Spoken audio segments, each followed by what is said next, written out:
ଗଳାପୋଲଠାରେ ଉଚ୍ଛେଦ ହୋଇଥିବା ସମସ୍ତ ବିସ୍ଥାପିତ ଲୋକଙ୍କ ଥଇଥାନ ଦାବି କଲା ବସ୍ତି ବାସିନ୍ଦା ମହାସଂଘ। ବାଲେଶ୍ୱରର ପ୍ରେମ ରଞ୍ଜନ ପାତ୍ରଙ୍କ ଆଭାକତ୍ୱରେ ଜିଲ୍ଲାପାଳଙ୍କ ଅଫିସ ସମ୍ମୁଖରେ ଗଳାପୋଲଠାରେ ଉଚ୍ଛେଦ ହୋଇଥିବା ସମସ୍ତ ବିସ୍ଥାପିତ ଲୋକଙ୍କୁ ଥଇଥାନ କରିବା ଦାବିରେ ବିକ୍ଷୋଭ କରାଯାଇଥିଲା। ଗତ ଜାନୁଆରୀ 11 ତାରିଖରେ କର୍ଫ୍ୟୁ ଜାରି କରି ରେଳ ଜାଗା ଉପରେ ରହୁଥିବା ସମସ୍ତ ବସ୍ତି ବାସିନ୍ଦାଙ୍କ ସମ୍ପତ୍ତିକୁ ନଷ୍ଟ ଭ୍ରଷ୍ଟ କରି ବିସ୍ଥାପିତ କରାଗଲା। ଏପରିକି ମାନବିକ ଦୃଷ୍ଟିଭଙ୍ଗୀ ରଖି ମଧ୍ୟ ସମ୍ପୂର୍ଣ୍ଣ ଉପାସରେ ଛାଡ଼ି ଦିଆଗଲା। ଖୋଲା ଆକାଶ ତଳେ ପିଲା ଛୁଆଙ୍କୁ ଧରି ରହିବାକୁ ପଡ଼ିଲା। ଅଦ୍ୟାବଧି 3 ମାସ ବିତି ଯାଇଥିଲେ ମଧ୍ୟ ସରକାର ଓ ପ୍ରଶାସନିକ ଅଧିକାରୀମାନେ ବସ୍ତି ବାସିନ୍ଦାଙ୍କର ଥଇଥାନ ପାଇଁ କୌଣସି ବ୍ୟବସ୍ଥା କରିନାହାନ୍ତି। ଯଦିଓ ସରକାରଙ୍କ ତରଫରୁ ବସ୍ତି ବାସିନ୍ଦାଙ୍କୁ ଥଇଥାନ କରିବାର ପ୍ରତିଶ୍ରୁତି ଦିଆଯାଇଥିଲା, ପ୍ରାୟତଃ ସମସ୍ତ ବସ୍ତି ବାସିନ୍ଦା ଜାଗା ମିଶନ ଜରିଆରେ ଗଣନା ହୋଇ ଜାଗା ପାଇବା ପାଇଁ ବାଲେଶ୍ୱର ମ୍ୟୁନିସିପାଲିଟି ତରଫରୁ 2017 ବସ୍ତି ବାସିନ୍ଦା ଭୂମି ଅଧିକାର ଆଇନ ଅନୁସାରେ ଜାଗା ପାଇବା ପାଇଁ ପ୍ରମାଣପତ୍ର ମାନ ଦିଆଯାଇଥିଲା। ଏହି ପ୍ରମାଣପତ୍ର ଥାଇ ମଧ୍ୟ ଆଜି ବସ୍ତି ବାସିନ୍ଦା ସବୁଥିରୁ ବଞ୍ଚିତ ରହିଛନ୍ତି।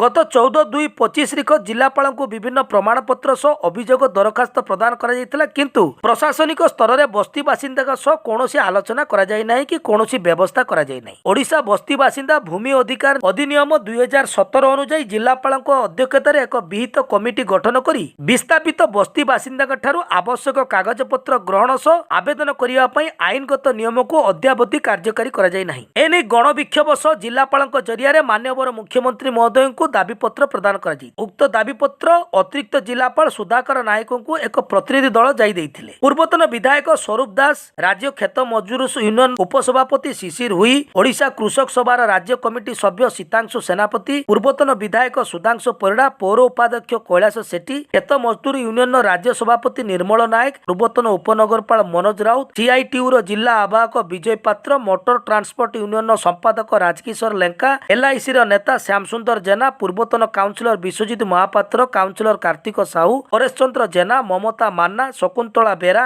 ଜୟନ୍ତୀ ଷଣ୍ଢ, ରିତିକ ଜି ସମସ୍ତ ବିସ୍ଥାପିତ ବସ୍ତି ବାସିନ୍ଦାଙ୍କୁ ତୁରନ୍ତ ଜାଗା ମିଶନ ଜରିଆରେ ଜାଗା ଯୋଗାଇ ଦେବା ଏବଂ ସମସ୍ତ ଆନୁଷଙ୍ଗିକ ବିହିତ ପଦକ୍ଷେପ ନେବା ପାଇଁ ବିନୀତ ଅନୁରୋଧ କରିଥିଲେ। ଉକ୍ତ ବିକ୍ଷୋଭରେ ପ୍ରାୟ 200 ବିସ୍ଥାପିତ ପରିବାର ଉପସ୍ଥିତ ଥିଲେ। ଦେଖନ୍ତୁ, ଆଜି ଓଡ଼ିଶା ବସ୍ତି ବାସିନ୍ଦା ମହାସଂଘ ତରଫରୁ ଗୋଟେ ବିକ୍ଷୋଭ କରାଯାଇଛି।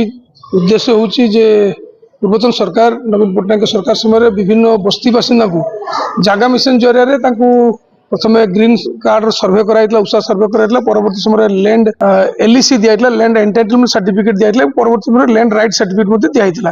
ଆଜି ଯେଉଁ ପ୍ରସଙ୍ଗରେ ଆମେ ଆସୁଛୁ ହେଉଛି ଆମର 30 ନମ୍ବର ୱାର୍ଡ ଭିତରେ ଯୋଉଠି ରେଲୱେ ଲାଇନ୍ ଗଳାପୋଲ ପାଖରେ ଯୋଉ ରେଲୱେ ଲାଇନ୍ ନୂଆ 3rd ଲାଇନ୍ କନଷ୍ଟ୍ରକ୍ସନ ହବ, ସେ ଏରିଆରେ ପାଖାପାଖି 280 ପରିବାରର ଘରକୁ ଭଙ୍ଗି ଦିଆଯାଇଛି। ପୂର୍ବତନ ସରକାର ସେମାନଙ୍କୁ ସବୁ ସର୍ଭେ କରିଥିଲେ, ବସ୍ତି ଡିକ୍ଲାର ହେଇଥିଲା ଏବଂ ସେମାନଙ୍କୁ ଲ୍ୟାଣ୍ଡ ଏଣ୍ଟାଇଟଲମେଣ୍ଟ ସାର୍ଟିଫିକେଟ ମଧ୍ୟ ଦିଆଯାଇଥିଲା। କିନ୍ତୁ ଏଲ୍ଆରସି ଏଇଥିପାଇଁ ଦିଆଯାଇନଥିଲା ଯେ ଯେତେବେଳେ ରେଲୱେର ନୂଆ ଲାଇନ୍ କନଷ୍ଟ୍ରକ୍ସନ ହେବା ପାଇଁ ପ୍ରସ୍ତାବ ଆସିଲା, ସେତେବେଳେ ଏଲ୍ଆରସି ତାଙ୍କୁ ଦିଆଯାଇନଥିଲା। କିନ୍ତୁ ସେ ସମୟରେ ସରକାର ଚେଷ୍ଟା କରିଥିଲେ ଯେ ରେମୁଣା, ଯେହେତୁ ବାଲେଶ୍ୱର ମ୍ୟୁନିସିପାଲିଟି ଆଉ ରେମୁଣା ଏନ୍ଏସି ନୂଆ କରି ଗଢ଼ି ଉଠିଥିଲା, ରେମୁଣା ଏନ୍ଏସି କୁ ସେମାନଙ୍କୁ ନେଲା ଫଳରେ କ'ଣ ହବ ନା ସେମାନେ ଜାଗା ବି ସେଠି ପାଇପାରିବେ ଏବଂ ଆବାସ ଯୋଜନାର ଘର ମଧ୍ୟ ପାଇପାରିବେ।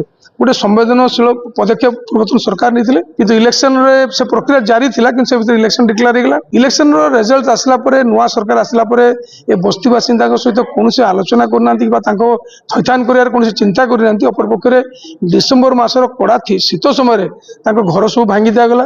ଆଜି ଦେଖନ୍ତୁ, ସେ ପରିବାର ମାନେ କୋଉଠି ନାଳ କଡ଼ରେ ରହିଛନ୍ତି, କୋଉଠି ନଈ କଡ଼ରେ ଜରି ଖଣ୍ଡେ ଖାଞ୍ଚିକି ରହିଛନ୍ତି। ଆଉ ମାସେ 2 ମାସ ପରେ ବର୍ଷା ଆସିବ।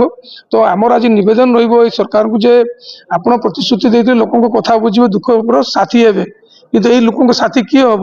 ଆମର ଡିମାଣ୍ଡ ରହୁଛି ଯେ ସେଇ ଯୋଉ ଓଡ଼ିଶା ସରକାରଙ୍କ ଜାଗା ମିଶନ ଯୋଉ ଆଇନ, ସେ ଆଇନ ମୁତାବିକ ୟାଙ୍କୁ ଥଇଥାନ କରାଯାଉ, ତାଙ୍କୁ ଜାଗା ସହିତ ଘର ଦେବାର ବ୍ୟବସ୍ଥା କରାଯାଉ। ନିକଟରେ ଭାରତର ପ୍ରଧାନମନ୍ତ୍ରୀ ଦିଲ୍ଲୀରେ ବସ୍ତି ବାସିନ୍ଦାଙ୍କୁ ଫ୍ଲାଟ୍ ବାଣ୍ଟିଛନ୍ତି, ତ ବାଲେଶ୍ୱରରେ ତାଙ୍କୁ ଘର ଯୋଗାଇବାର କ'ଣ ଅସୁବିଧା ଅଛି? ତ ମୋର ଆଶା ରହିବ ଯେ ମାନବିକତା ଦୃଷ୍ଟିକୋଣରୁ ୟାଙ୍କୁ ନ୍ୟାୟ ଦିଆଯିବ ଏବଂ ୟାଙ୍କୁ ଥଇଥାନ କରାଯିବ। କାରଣ ହେଉଛି ଯେଉଁ ବସ୍ତି ବାସିନ୍ଦା ମାନେ ଗଲା ଜାନୁଆରୀ 11 ତାରିଖ ଦିନ କର୍ଫ୍ୟୁ ଜରିଆରେ ତାଙ୍କୁ ଉଚ୍ଛେଦ କରାଯାଇଥିଲା, ସେମାନଙ୍କର ଥଇଥାନ ପାଇଁ ଆମେ ଆଜି ଆପ୍ଲିକେସନ ଦେଇଛୁ ଜିଲ୍ଲାପାଳଙ୍କ ଜରିଆରେ ଚିଫ୍ ମିନିଷ୍ଟରଙ୍କ ପାଖକୁ। ଆମେ କହିବା କଥାଟା ହେଉଛି ଯେ ସରକାରଙ୍କର ଆଇନରେ ରହିଛି, ଯେଉଁ ଆଇନ 2017 ମସିହାରେ ହେଇଥିଲା ଏବଂ ସେହି ସମୟରେ ଯେଉଁ ସରକାର ଥିଲା, ସେ ସରକାର ଚାହୁଁଥିଲା ଯେ ସମସ୍ତ ବସ୍ତି ବାସିନ୍ଦା ଯେଉଁମାନେ ସହରରେ ଉଠିକି ଆସିକି ଅଛନ୍ତି, ସେମାନଙ୍କର ଆବଶ୍ୟକତା ଅଛି ସହରରେ। ତେଣୁ ସେମାନଙ୍କୁ 2 ପ୍ରକାର ବ୍ୟବସ୍ଥା ଥିଲା। ଗୋଟେ ହେଉଛି ଲ୍ୟାଣ୍ଡ ଦେବେ, ଆଉ ଗୋଟେ ହେଉଛି ଘର ତିଆରି କରିକି ଦେବେ କିମ୍ବା ଘର ତିଆରି କରିବା ପାଇଁ ଋଣ ଦେବେ ଏବଂ ସେଟା ଅତି କମ୍ ସୁଧରେ ଦିଆଯିବ। ଏଇ ଯେଉଁ ବ୍ୟବସ୍ଥା ଥିଲା, ଏଇଟା 2017ରେ गोटे आईन करागला एवं से आईन बल यही व्यवस्था रही से गोटे जगह मिशन जरिया से आज भी बोर्ड अच्छे आप देखिए जाकि से मिशन जरिया समस्त बस्ती बासिंदा को चिन्हट करिकी गोटे प्रमाण पत्र दि जाइथिला एवं से प्रमाण पत्र पाइथिबा बस्ती बासिंदा माने आज पर्यंत उच्छेद हवा ठारू 3 मास बीती गलानी एते इनह्यूमन दिस गवर्नमेंट जे सेमान को कौनसी टिके हेले पचारला नहीं जे तांको पाखे रेशन अच्छी कि नहीं कोठी रहिबे तार कौनसी व्यवस्था कला नहीं ये शीत काकर रे ठंडारे माने पड़ी रही रहिले एवं सही तार प्रतिवाद करिकी आमे आज मेमोरेंडम देइछु आमे निवेदन करछु सरकार को जे तार जो कमिटी अच्छी से कमिटी जरिया रे तुरंत यार स्क्रूटिनी करा जाओ एवं समस्त को लेकिन यार व्यवस्था करा जाओ। ना ममता मान्ना जादवपुर गड़ापुल बासिंदा आमर जो गत जानुआरी 11 तारिख जो भली भावे उच्छेद कले